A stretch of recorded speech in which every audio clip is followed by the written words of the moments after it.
예수님이 부활하셨지요. 예수님이 사망 권세 이기시고 부활하신 부활절 아침입니다. 오늘 그 부활의 그 기쁨을 만끽하는 우리 예배가 되셨으면 합니다. 오늘 부활절 감사 예배를 드리시는 여러분은 다 예수님의 부활을 믿으시죠? 사실 알고 보면 상당수의 그리스도인들이 대놓고 예수님의 부활을 믿지 않거나 믿는다고는 하지만 부활의 의미를 전혀 알지 못하는 처지에 있다고 합니다. 그런 의미에서 오늘 부활절 감사 예배는 예수님이 부활하신 것을 내가 왜 기뻐해야 되는지, 그리고 예수님의 그 부활은 내 삶과 어떤 연관이 있는지에 대해서 보려고 합니다. 오늘 예배를 통해서 예수님이 부활하심이 참으로 내 삶에 깊은 연관이 있음이 믿어지는 은혜가 있으시기를 주님의 이름으로 다시 한번 또 축복을 드립니다. 예수님을 장사 지낸 지 3일째 되던 날 마리아와 여인들이 이른 새벽에 예수님의 무덤을 찾아갔죠. 물론 예수님의 부활을 믿어서가 아니라 예수님의 시신이 썩지 않도록 향품을 바르기 위해서였습니다.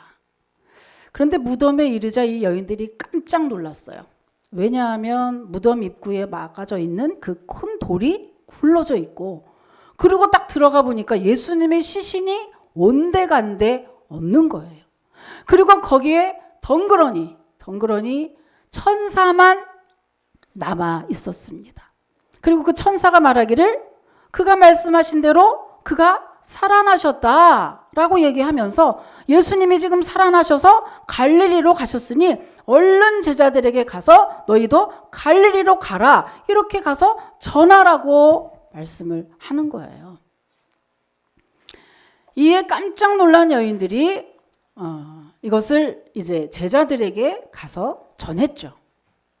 그때 이 제자들은 어떻습니까? 반응이? 제자들은 믿지 않았어요. 단지 거기에 있었던 제자들 중 베드로라고 하는 제자만 그 얘기를 듣고 가서 빈 무덤을 확인할 뿐이었습니다.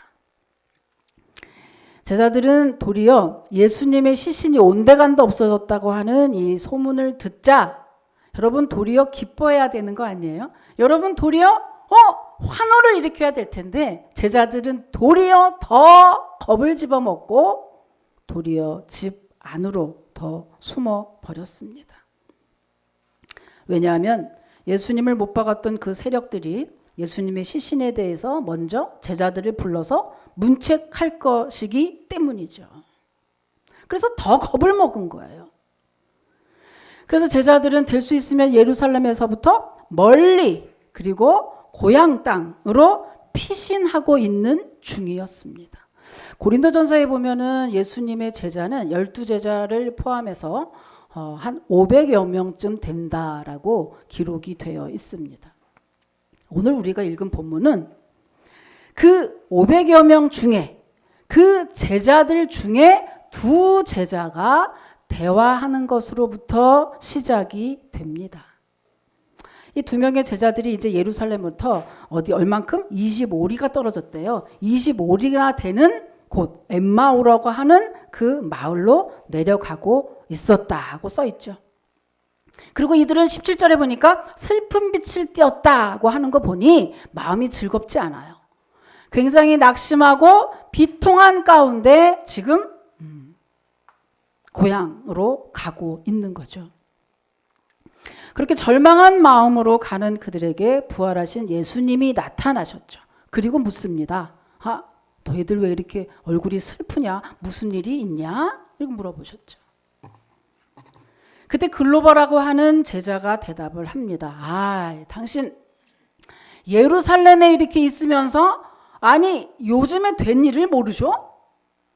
나사렛 예수라고 하는 선지자가 아주 능한 선지자가 있었는데 그가 하나님이 약속하신 그 메시아길 바랬죠. 그런데 이를 참 괘씸하게 여긴 대제사장들과 관리들이 그 예수를 데려다가 십자가에 못 박아서 사형시켜 버렸어요. 그리고 오늘이 그 셋째 날, 마지막 날입니다. 그런데 설상가상 예수님의 시신이 없어졌다는 거예요. 거기 향품을 바르려고 들어갔던 여인들이 예수님 시신이 없어지고 거기 천사만 있었는데 그 천사가 야, 너희들의 예수가 원래 계속해서 말씀한 대로 살아났다 라고 얘기했다는 겁니다. 아이고 참, 네 참. 성경에 써 있지 않아요? 이 네 참 이거는 무슨 말이죠? 네 참 말이 됩니까? 딱 요 어투로 지금 대답을 했을 겁니다. 말이 됩니까 이게? 사람이 살아났다는 게 말이 돼요? 그때 예수님의 이 제자의 말을 들은 예수님의 반응이 뭐였죠? 이 성경도 안 믿는 이 미련한 놈아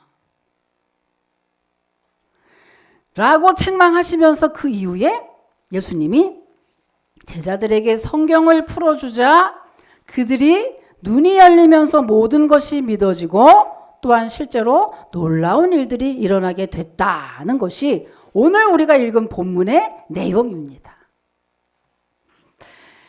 오늘 본문을 통해서 우리는 한 가지 중요한 사실을 알게 됩니다. 사람의 삶은 예수님의 부활을 믿기 전과 믿고 난 후로 나눠지는구나. 여러분 연예인들을 보면 성형하기 전과 성형한 후 확연히 다르더라고요. 신앙에 있어서도 여러분 신앙의 분기점은 예수님의 부활을 믿기 전과 믿고 난 후로 나눠집니다. 확연히 달라요. 얼마나 다르냐? 오늘 본문의 제자들의 삶을 통해서 정말 얼마나 다른지 한번 살펴보도록 합니다. 여러분 예수님을 부활을 믿기 전에 제자들의 삶의 현저한 특징이 뭔지 아십니까? 그들의 삶의 특징은 바로 두려움과 슬픔의 삶이었어요.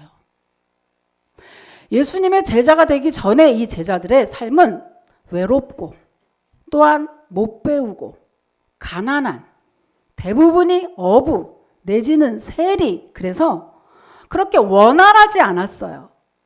세상 속에서도 그들은 외롭고 슬픈 이러한 상황의 삶이었습니다. 그러다가 예수님의 제자가 되죠.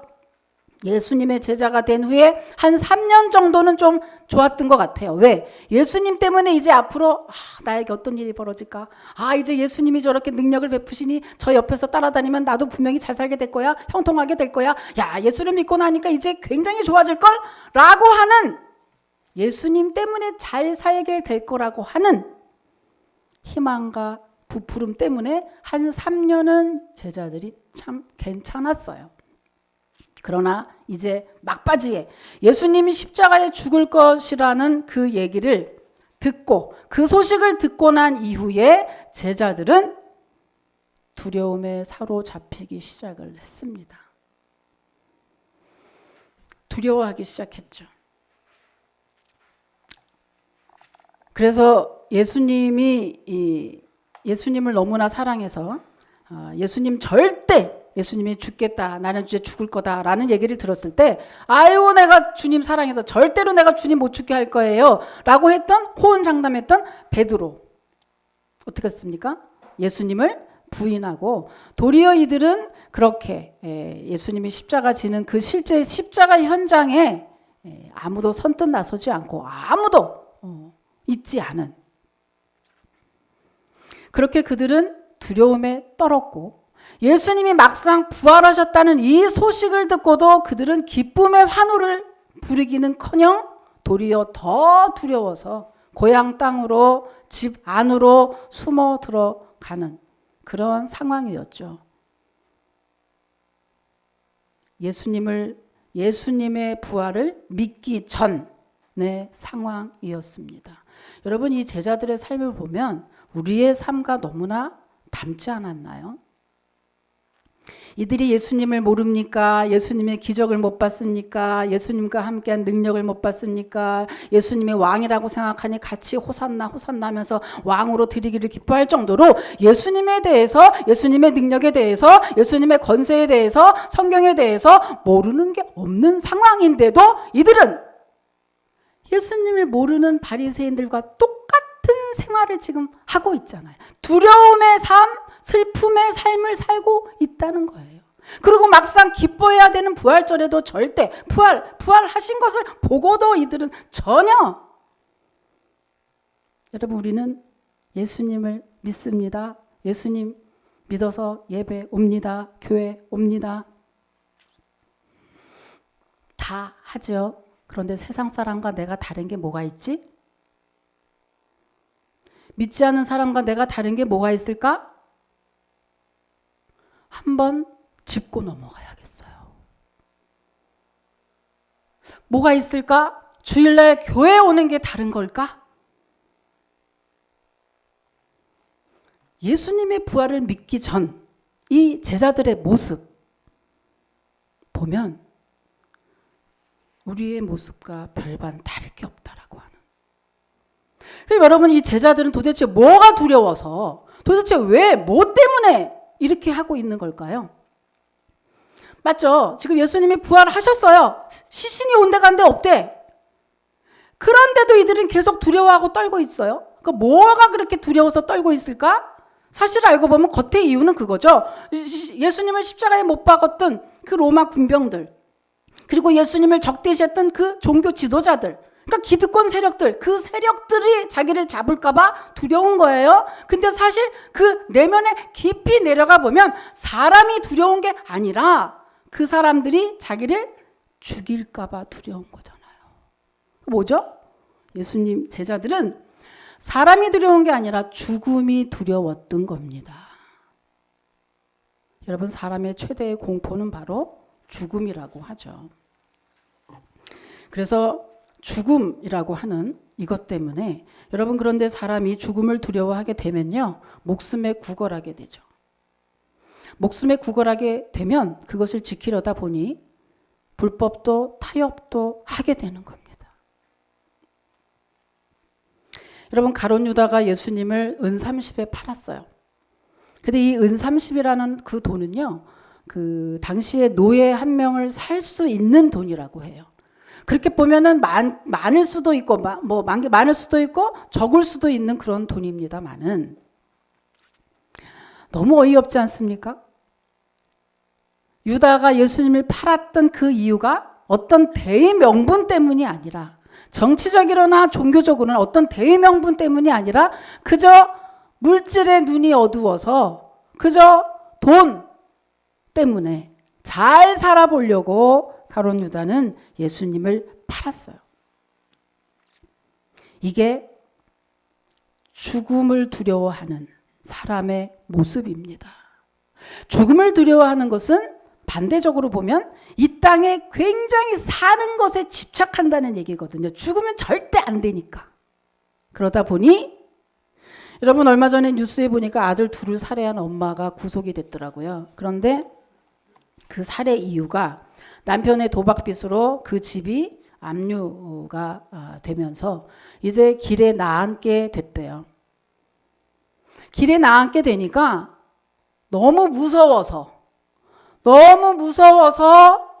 아들을 둘 다 죽였다는 겁니다. 물론 자기도 시도했는데 실패했다는 거죠. 여러분, 이렇게 두려움에 사로잡히게 되면 누구나 판단력을 상실하게 되는데, 이러한 일이 왜 일어난 걸까? 가만히 생각해 보면 여러분, 영생이 없다고 생각하는 사람, 이 땅이 다라고 생각하기 때문에 벌어지는 일들이라고 하는 것이죠. 이 땅이 다이기 때문에, 이 땅에서 승부를 봐야만 되기 때문에, 영원한 세상이 없고 영생이 없기 때문에 이 땅에서 나는 승부를 봐야 되고, 내가 그래서 올라가야 되고, 내가 잘 살아야 되기 때문에, 그래서 정말 잘 살아야 된다는 강박관념 때문에 인생살이가, 행복해야 되는 우리 인생이 너무 피곤하고 너무 불행하게 떨어지는 겁니다. 사실은 돈이 없어서, 내가 부모 잘못 만나서 뭘 어때서가 아니라 사실은 이 땅이 다라고 생각하기 때문에 모든 게 피곤한 거예요. 그래서 피곤한 거예요.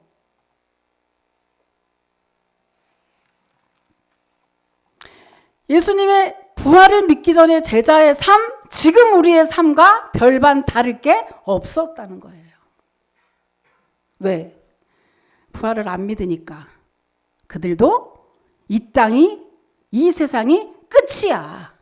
말로는 뭐 영생이고 천국이고 뭐 말했지만 믿지 않았기 때문에 이 세상이 끝이니까 예수님이 올라가는 그 마지막 순간에도 주님 이스라엘의 회복이 어느 때입니까? 언제 우리나라가 잘 살게 돼요? 라고 물어봤던 것이 바로 제자들이었거든요. 여러분 우리도 그렇지 않습니까?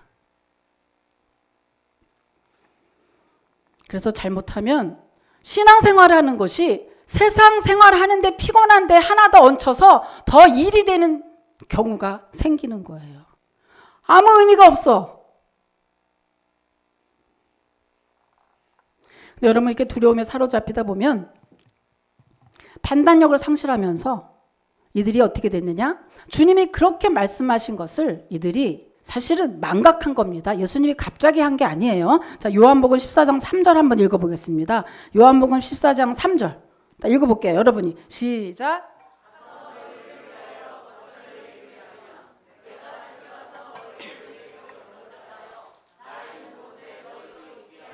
아멘. 예수님이 뭐라 그랬어요? 나 죽으면 끝이야 라고 말하지 않고 나 죽고 반드시 다시 올 거야 라고 말씀하셨잖아요. 그랬는데 지금 제자들이 왜 낙심하죠? 지금 엠마오로 가는 제자들이 지금 왜 그런 비통한 표정이죠? 3년 동안 내가 거기에 다 쏟았건만 예수님 죽었잖아. 끝이네. 예수님 내가 직업도 버리고 예수님 쫓아다니고 3년을 다 거기다가 올인했는데 끝이네. 죽어버렸잖아.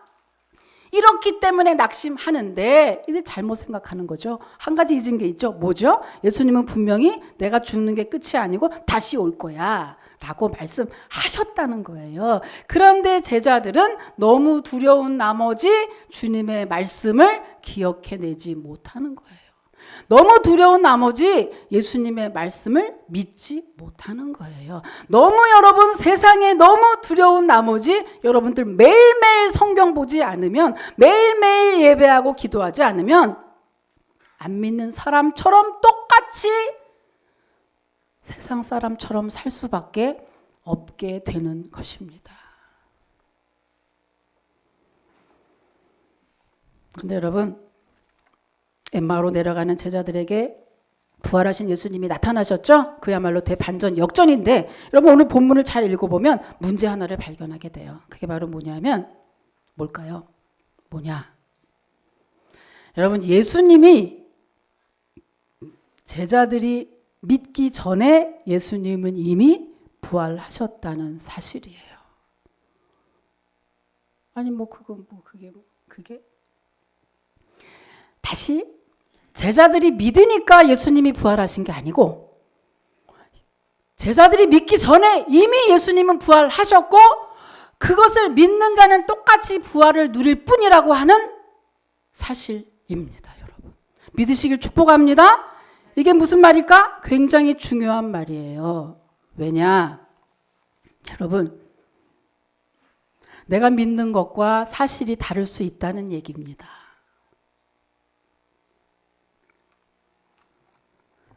내가 생각하는 것보다 하나님의 역사는 훨씬 크고요.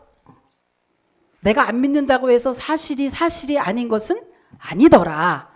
자, 여러분 미국 다 가봤어요? 내가 미국을 믿지 않는다고 해서 미국이 없어지는 게 아니란 얘기죠. 일본 놈들이 아무리 독도는 자기 땅이라고 우겨도 독도는 대한민국 땅이라고 하는 사실은 사실이지 내가 믿는 것과 그 사실이 관련 없을 수 있다는 거. 그거예요. 예수님의 부활은 내가 믿든지 안 믿든지 예수님은 부활하셨어요. 그런데 그것을 믿는 사람은 그 부활을 함께 누리죠. 왜? 예수님 부활하신 것처럼 예수님의 부활은 그의 첫 열매라고 하셨으니 예수님 부활하셨다는 그 의미는 곧 나를 믿는 자는 너도 이렇게 부활할 거야 라는 의미거든요. 그렇기 때문에 예수님은 이미 너네 상관없이 우리의 의사와는 상관없이 부활하셨고 그것을 믿는 사람만 같은 부활을 누리게 된다고 하는 것입니다.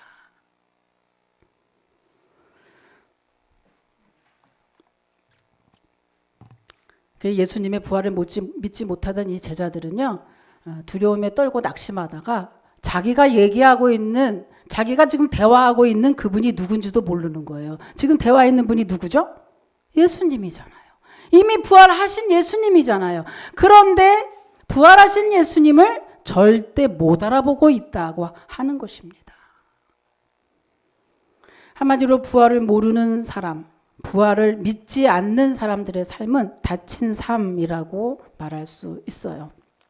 세상이라고 하는 이 프레임에 갇혀서 그 너머에는 뭐가 있는지, 어떤 일이 벌어지고 있는지 알려고 하지도 않고 알 수도 없는 닫힌 사고의 삶을 살고 있다는 것이죠. 마치 이것처럼요. 여러분, 조그마한 우물에 개구리 한 마리가 살고 있었어요. 그런데 이 우물에 이 개구리는 대대로 살고 있습니다. 그런데 그 우물에서 마음껏 헤엄치고 놀고 있는데 더할 나위 없이 만족스러운 삶이었어요. 그러던 어느 날 이렇게 보니까 아주 한 줄기 빛이 이렇게 오는 거예요.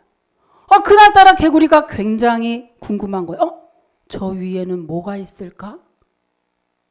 그래서 동그란 데 벽을 막 타고 드디어 개구리가 올라갔어요. 눈이 깜짝 놀랐죠. 딱 올라와서 보니 제일 먼저 들어온 곳이 바로 연못이었습니다. 도무지 믿어지지 않았어요. 연못은 자신이 살던 우물보다 수백 배가 컸어요. 그 이후에 가감이 더 나가봤습니다. 이번에는 커다란 호수가 보였어요. 개구리는 입을 딱 벌리고 호수를 바라봐요. 여기까지 왔는데 더 큰 게 있을지도 몰라. 그리고 이제 과감히 더 희망을 품고 이제 바다까지 나아갔습니다. 사방이 온통 물인 거예요. 그때 개구리 엄청 충격을 받았죠. 내가 모르고 있었네. 나는 우물이 단 줄 알았네. 이렇게 넓은 세상이 있는지 몰랐네. 여러분, 하나님이 우리에게 준비하신 복, 하나님이 준비하신 복에 비하면 인간이 우물 안에서 누렸던 모든 즐거움은 양동이 속의 물 한 방울에 지나지 않는 것입니다. 우리의 삶을 향하신 하나님의 비전은 우리의 생각보다 훨씬 크고 광대한 것이죠. 그런데도 우리는 이 개구리처럼 살 때가 얼마나 많은지요. 여러분, 예수님의 제자들, 예수님의 부활을 믿기 전의 제자들의 모습은 마치 이 개구리 같았어요. 어떻게 사람이 죽었다가 다시 살 수가 있어라고 하는 프레임에 갇혀서 도무지단간에 알려고 하지도 않고 믿으려고 하지도 않고 알 수도 없었던 삶, 그리고 세상 사람이 정해놓은 그 룰에 계속해서 거기에 다람쥐 쳇바퀴 돌듯이 사는 것이 바로 삶이야 라고 생각하면서 나름대로 열심히 살았던 삶, 바로 개구리 같은 삶을 살았다고 하는 것입니다. 그런데 이렇게 개구리 같았던 제자들의 생각을 열리게 한 계기가 있었죠. 자, 뭘까요? 바로 27절 한번 읽겠습니다. 27절입니다. 예, 시작.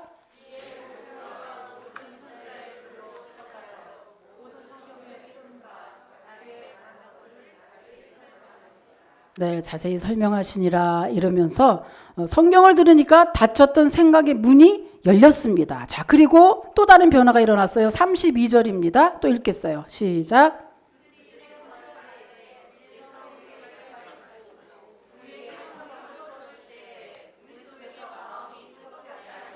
성경을 들을 때 마음이 뜨거워졌대요. 이것은 하나님의 나라의 비전과 열정이 생겼다고 하는 것입니다. 하나님에 대해서 하나님의 성경을 듣지 않으면 알 수가 없는 것이죠. 또 이것뿐만입니까? 더 큰 변화가 일어납니다. 자, 31절입니다. 또 시작.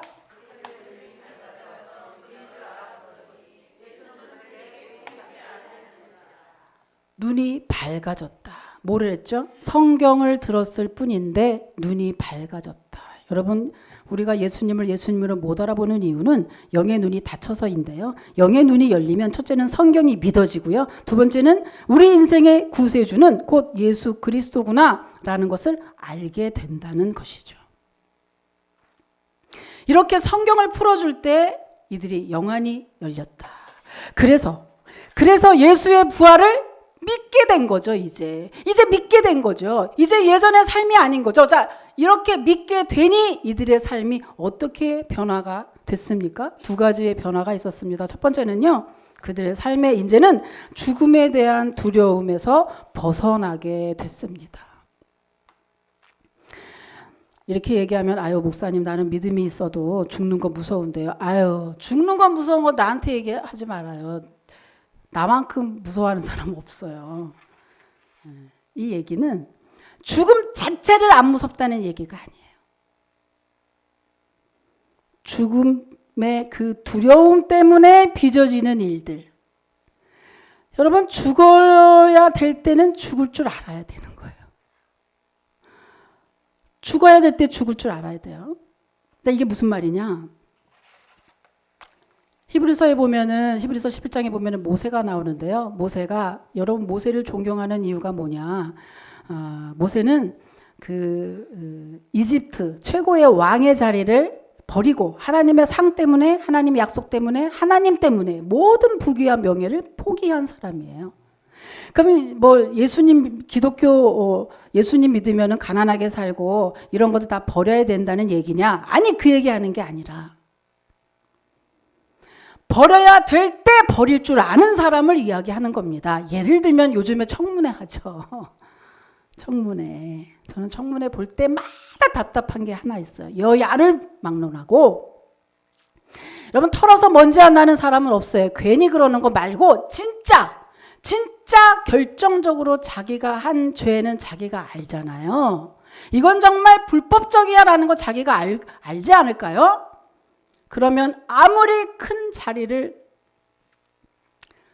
내도 수락하지 말아야지. 왜 청문회 자리까지 와서 온 나라 가진 방식을 다 당하고 그리고 결국에는 물러나는지 나는 이해가 못 가. 죽어도 이해가 못 가. 왜 그러지? 근데 이해가 가. 왜?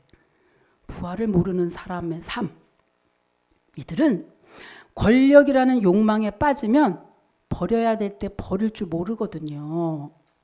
바로 이 말하는 거예요. 죽음에서 벗어나, 죽음의 두려움에서 벗어난다는 얘기는 죽음 자체를 무섭지 않다는 얘기가 아니라 버려야 될 때 버릴 줄 아는 절제가 되는 그런 사람이 될 수 있다. 왜?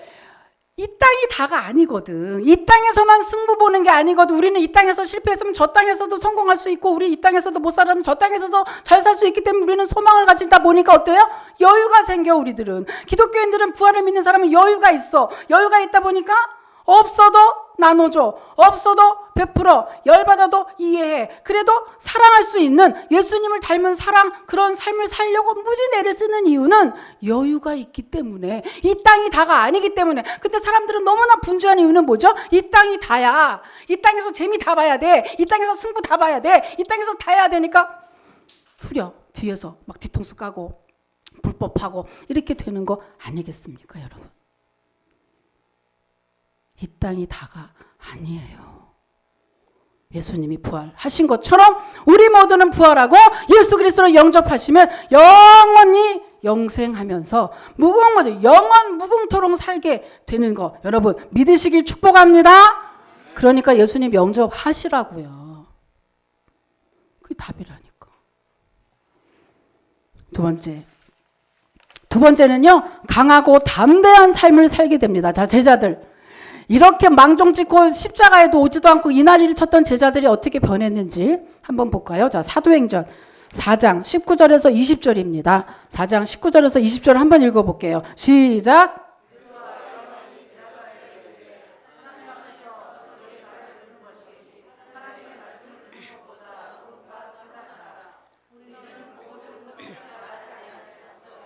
아유, 3번이나 죽지 않으려고 베드로 주님을 부인하고 난리쳤던 베드로가 이렇게 변했습니다.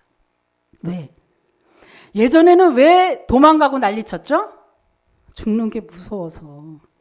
근데 이제 끽해야 죽기밖에 더해? 그리고 죽어도 야 영원히 사네. 예수님 부활하신 거 보니까 죽는 게 아니고 영원히 사는 거네. 봤는데 어떻게? 봤으니 이제 베드로가 더 이상 목숨 때문에 비굴하지 않아.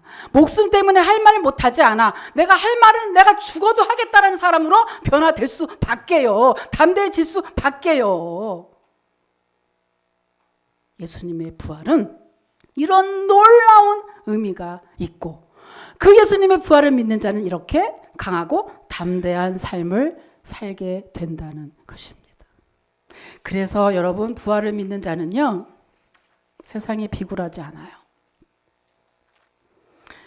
너무나 살고 싶지만 예수님 때문에 죽어야 된다고 하면 죽을 수밖에요. 이게 예수님 부활을 믿는 사람과 안 믿는 사람의 차이거든요.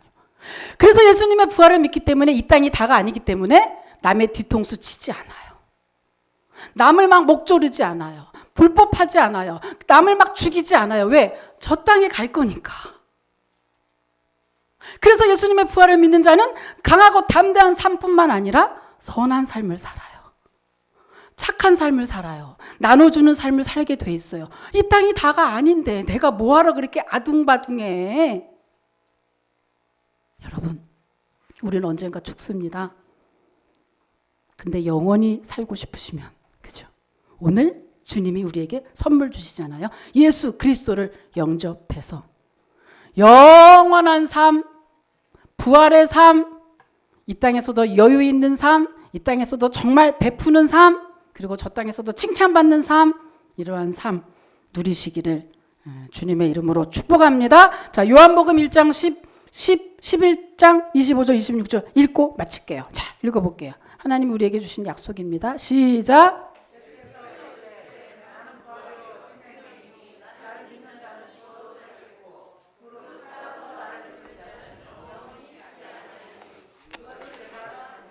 아멘. 기도하시겠습니다. 하나님 감사합니다. 예수님의 부활이 곧 나의 부활이요 회복임을 깨닫고 힘들고 어렵지만 그 기쁨으로 이겨내는 은원 가족이 되게 주시옵시며 환난 가운데서도 흔들리지 않는 부활 신앙인으로 거듭나는 은혜가 있게 해 주시옵소서. 예수님의 이름으로 감사하며 기도 올립니다. 아멘.